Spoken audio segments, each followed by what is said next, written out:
next song, this tune is about 50 years old. It was written by Pete Seeger back in the 60s. But the words are thousands of years old, from Ecclesiastes chapter 3. So as we hear these words, see if you can summon the ancients to be with us, to give us the solace of these words.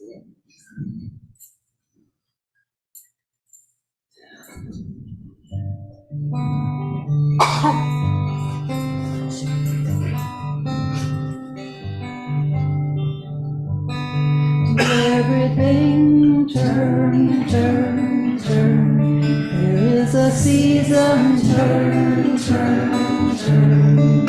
And a time to every purpose under heaven. Time to be born, a time to die, a time to plant, a time to reap, a time to kill, a time to heal, a time to laugh, a time to weep. To everything turn, turn, turn. There is a season, turn, turn, turn. And a time to every purpose under heaven. A time to build up, a time to break down, a time to dance, a time to mourn, a time to cast away stones, a time to gather stones together, a time to love, a time to hate, a time of war, a time of peace, a time you may embrace, a time to refrain from embracing. To everything turn, turn, turn. There is a season, turn, turn, turn. And a time to every purpose under heaven.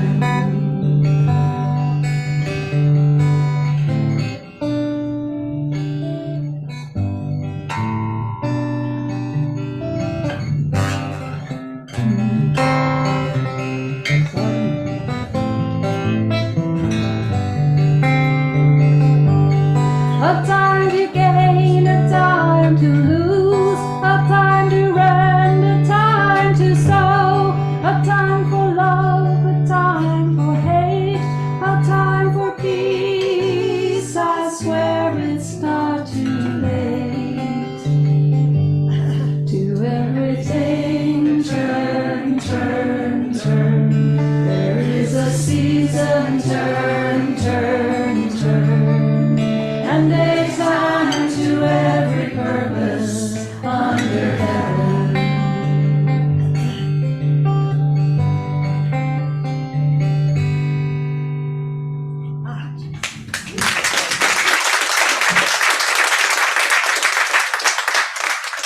Wow, you guys are fantastic. Thank you so much for being here. This congregation is just full of talent. Amazing. Hello, everybody. It's wonderful to be back among you and see so many old friends. Well, not old. Good friends. It's lovely to be here. In the 13th century, mystic Meister Eckhart wrote, "Spirituality is not to be learned by flight from the world, by being solitary and going apart. Rather, we need to develop an inner stillness that goes with us wherever we go. Our work is to see beyond appearances and find God in the midst of things." So the thing is, most of us seem to have a strong need to control our experiences.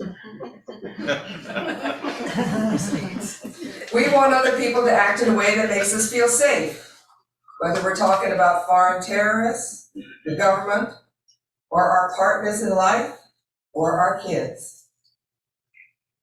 But the problem is, the struggle for safety never ends. One threat is contained, and another just pops up in its place. We can become like the little Dutch boy desperately trying to keep a finger in each leak in the dam. Living like this, our lives become a complex, stressful defense system. And as we continue to become more vigilant, we also become less free, less authentic, spontaneous, creative. More and more of our vital life energy is spent worrying about the worst that could happen. I know nobody else does that. It's exhausting, right? And the saddest part is that even if we could succeed in protecting ourselves from the terrible threats we fear, no one could ever say we were living a peaceful existence. Anxiety has become a multi-billion-dollar gold mine for the pharmaceutical companies. Meanwhile, we seem to have forgotten a fundamental spiritual law, which is that what we focus on grows.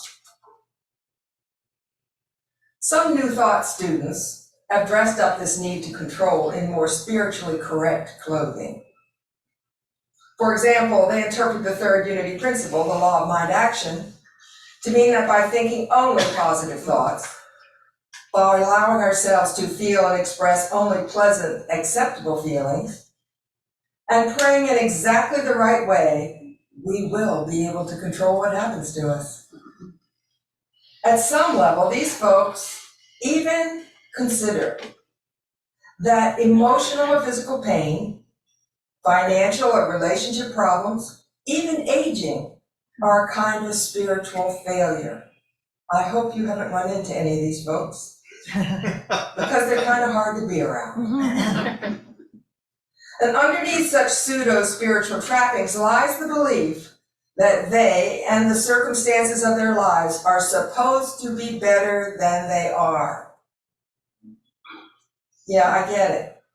We've all judged life, we've judged ourselves. We thought we weren't good enough, smart enough, successful enough.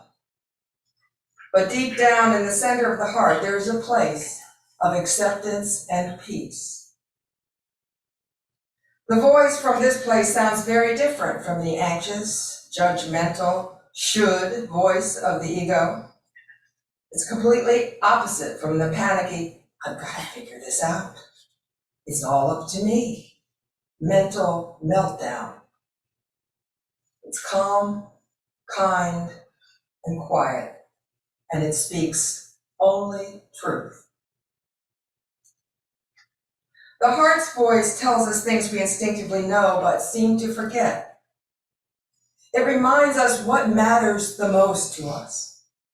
It clarifies what we're really feeling, affirms the power that lies within us, and guides us toward right action at the right time. This voice is not concerned very much or confused by what other people think of us. We can count on this voice.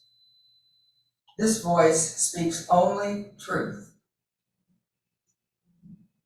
In our hearts, we understand that all our experiences offer spiritual gifts, if we choose to seek them. It knows that you and I are much more than our emotions and thoughts. We have thoughts and emotions, but they are not who we are. The deepest truth of us lies prior to these things, as they say in Aham. Like a witness, it watches them come and go. In Spiritual Economics, Unity teacher Eric Butterworth writes, pray not to change God or to change the situation, but to change yourself. What does he mean? Well, he goes on to explain, seek less to set things right and more to see things right, which is to say, change the focus of your attention. So simple to say, Not easy to do when we're caught up in painful feelings, is it? But lately, I'm beginning to understand something, and you would think it would have happened a long time ago, but no. I'm beginning to understand that that is exactly the point and the purpose of being on a spiritual path. I wonder if the simplicity of Butterworth's words blind me to their profundity. The same has really happened to me with the Serenity Prayer. Recently, after decades of reciting those words, the power of these words has landed right in the center of my heart. Now I wonder if I will ever need another prayer.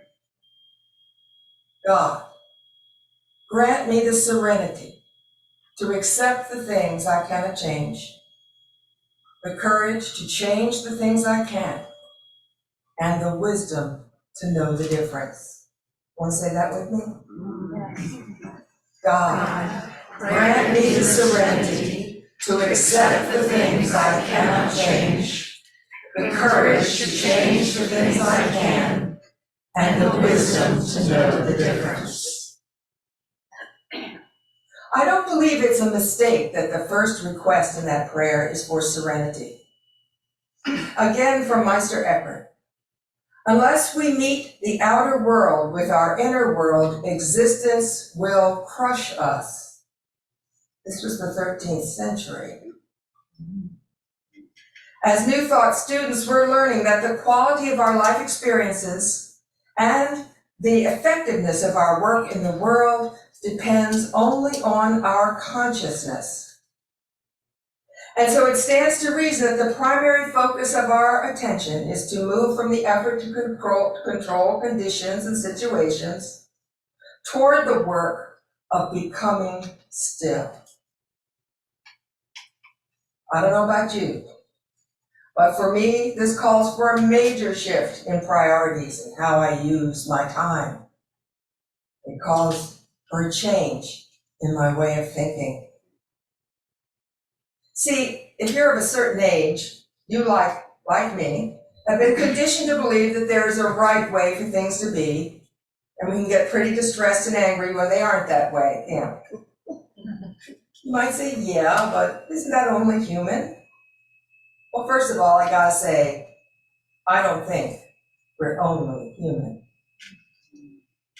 But I do get it that we are students who still have a lot to learn.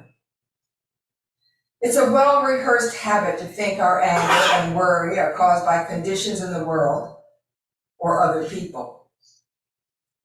No wonder we so often feel at war with something or someone. By golly, we want to make life behave.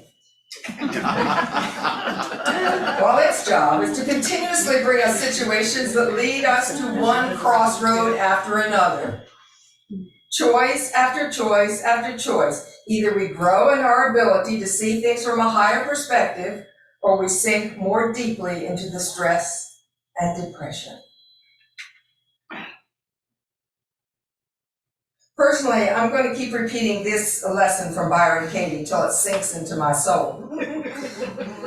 The degree of our suffering is exactly, oh God, I hate this.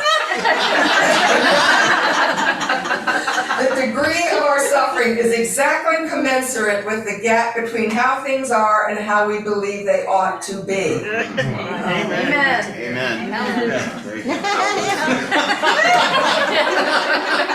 I'm thinking of this in the context of our political climate these days. I can hold tight to my rigid ideas of right and wrong, to my blame and resentment. That's actually rather easy to do. It doesn't feel easy, but it is. What's more challenging is to admit that what the quiet voice of truth is telling me, that my peace lies in acceptance of things just as they are, because the way they are is exactly how they need to be in order for me to grow in wisdom and power. Now, make no mistake, I'm not advocating resignation. No, just the opposite, because aren't wisdom and power the exact tools we need to do what is ours to do?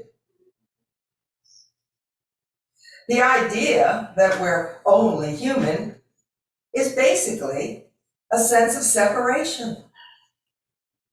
Sometimes we feel overwhelmed by the world, scared and powerless. It's almost like the news is designed to make us feel that way, don't you think? Yes. But you know, it's like my mother used to tell me, which I hated that too. Feelings are not facts. Yes. Did you hear that? Yeah. Yes. Feelings of separation are actually clear indicators that our ego has kicked into high gear. It's working hard to protect us from something. It loves to spin stories of injustice, danger, and mistreatment. If yours is anything like mine, it also loves to fight and can create a relationship crisis in about 5 seconds. Because that us and them thinking has kicked in. But the ego's stories could be thought of in a different way.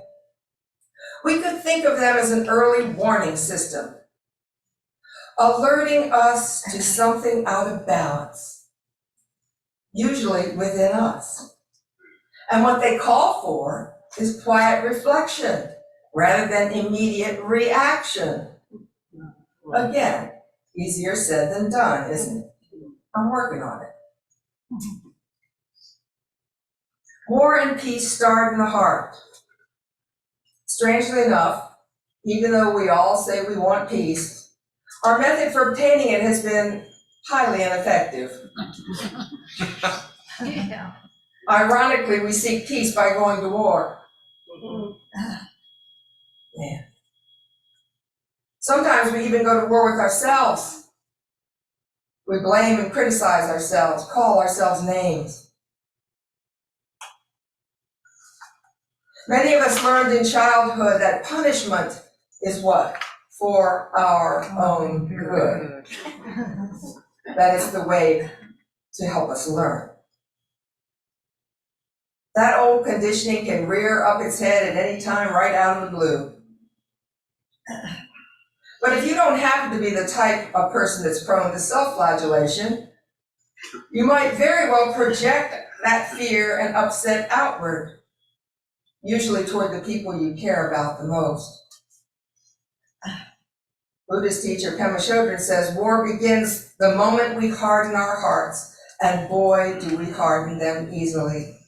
In minor ways, such as irritation and traffic, and in major ways, like hatred and prejudice.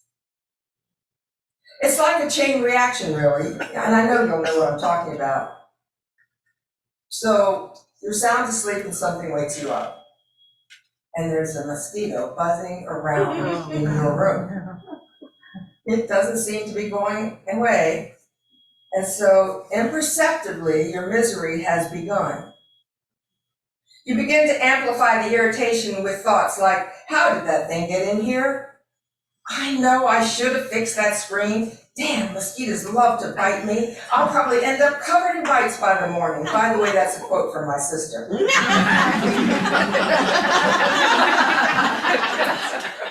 These thoughts become the fuel that ignites war. War that ends up with a tiny creature smashed flat, and you wide awake for having chased it around the room at 3 o'clock in the morning. We can go ahead and rant about how awful politicians are, how unfair laws are, how tragic war is. We can march and protest, but the most difficult thing is to admit what we know deep down, that violence is never going to end as long as millions of us good people are walking around angry and defensive with our hearts hardened against the others. You know who the others are, right? Everybody who's not like you. The thing is, crazy people and upsetting situations will eventually go away or change. It would take a while, but they will. But the negative seeds we plant inside are very long-lived because we strengthen the energy of our anger, judgment, and self-pity. And as we continue to respond to life that way, our hearts close and become rigid. And if we do it long enough, that state starts to feel justifiable, even realistic, the new normal. Now it's hard to imagine feeling any other way. What I'm advocating here today for all of us is something that requires real courage. It's the courage to have a change of heart. And it does take courage because our habitual defensive dance has gotten us by. Without it, we're kind of left standing there, feeling the uneasiness and vulnerability we were trying to protect ourselves from in the first place. We're left with the fear of the unknown, or anger, or grief, sadness. They're burning inside. So now what do? This is my revelation. What if this, that very moment when you are most upset, presents the moment of possibility? What is if it's a signal that there is a door begging to be opened? Something new is called for, not later, right now. Right now, the time has come to begin. Why, just by asking, what if there's another way to see this? We have taken a huge step because you know what we've done? We've paused. And in this pause, we find that it's possible to focus on our hearts and listen to the voice of peace that's been waiting within. And if we pause a moment longer with that, we can tap into that peace. And by some miracle, something very different comes out of our mouths. Something softer and more real.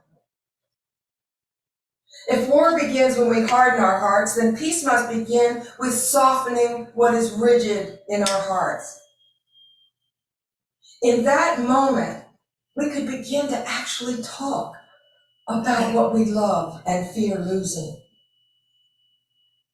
We could share our pain and allow ourselves to be comforted. This could be the moment when our loneliness begins to fade. This conversation, this kind of a conversation with loved ones or even with ourselves, it causes a shift in the energy around us. I challenge you to try it and notice that. In that moment, we can feel the presence we've been longing for. We can take a deep breath and ask the love that created us for the courage to change the way we see. From this place of openness and humility, miracles of understanding and reconciliation happen. I have seen it and felt it over and over again. And in that moment, we, little old you and me, through our willingness to pause and seek a higher thought, are cultivating the seeds of peace. Don't you think we're smart, wise people for choosing a congregation like this? Yes. We all need friends who know the truth we hold dear and can help us return to it when we've gotten lost in the fog. My fondest wish for this church is that it will always be a place where each of us can come home to ourselves. A place where when we're lonely, afraid, ashamed, instead of showing up with our happy face on and acting like we're okay and in control, or worse, staying away and acting out our unhappiness behind closed doors, may this be a place we can come just as we are and know we'll be accepted and loved back into peace. New thought principles are pure wisdom. They help us stay focused on the bigger picture and the higher truth in a confusing world filled with beauty and crisis, with chaos and order. It's supportive to know that the universe has only our good in mind, that life is for us and not against us, that love really is our nature, that there is that of God in every person. God help us, there is. That we are one with a power source that is sufficient for every need. These truths bring us peace.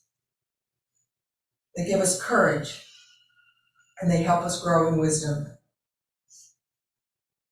So I'll leave you this morning with a simple little poem by Unity's poet laureate, James Dillard Freeman. You probably all know it. I'm sure Charlie and Beth do.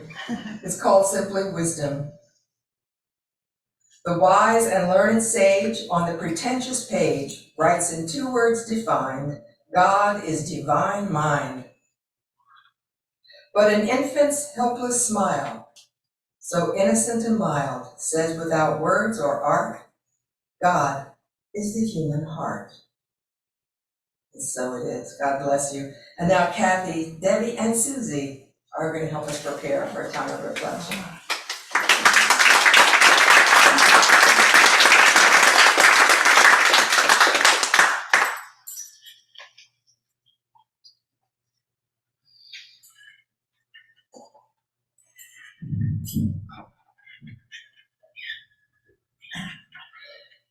This is a hymn from the 16th or 17th century that was written by an unknown German composer as a Christmas carol. And you might have heard it in your travels, and if you know it, please sing along as you reflect.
Let's just allow ourselves to take a second or two to really relax into our seat. And begin to watch the breath as it flows in and out, gently and quietly. Attending to the breath, our body and mind relax even more. Simple yet complex, natural yet miraculous, the breath.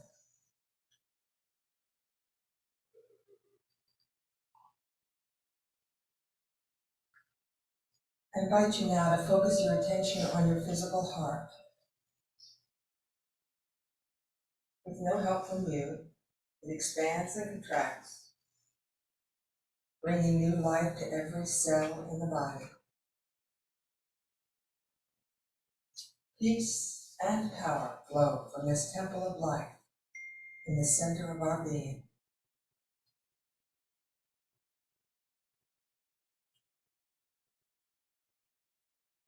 Is there something you're struggling with right now? Someone you cannot seem to understand or embrace?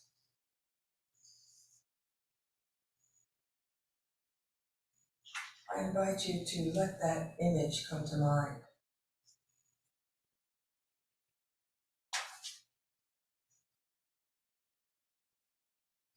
What thoughts arise?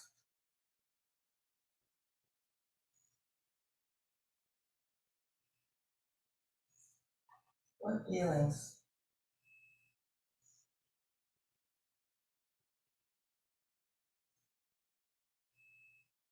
Just let it all be there, exactly as it is.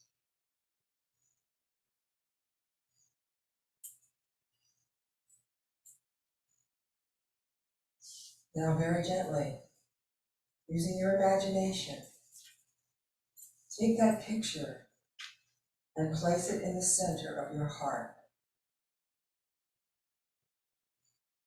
Place all the thoughts and feelings that surround it in your heart as well.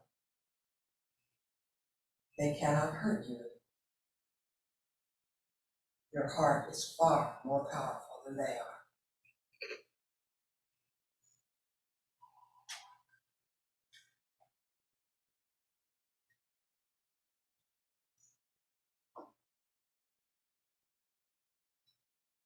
Very intentionally now. Send love and acceptance to that situation or that person.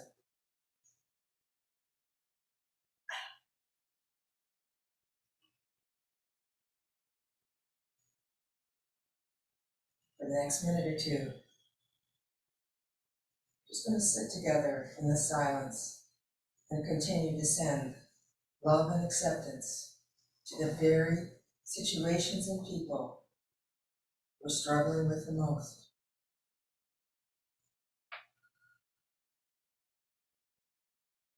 When your attention wanders, just gently bring it back to the heart and continue. Just a moment or two in silence.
Deep peace of the running wave to you.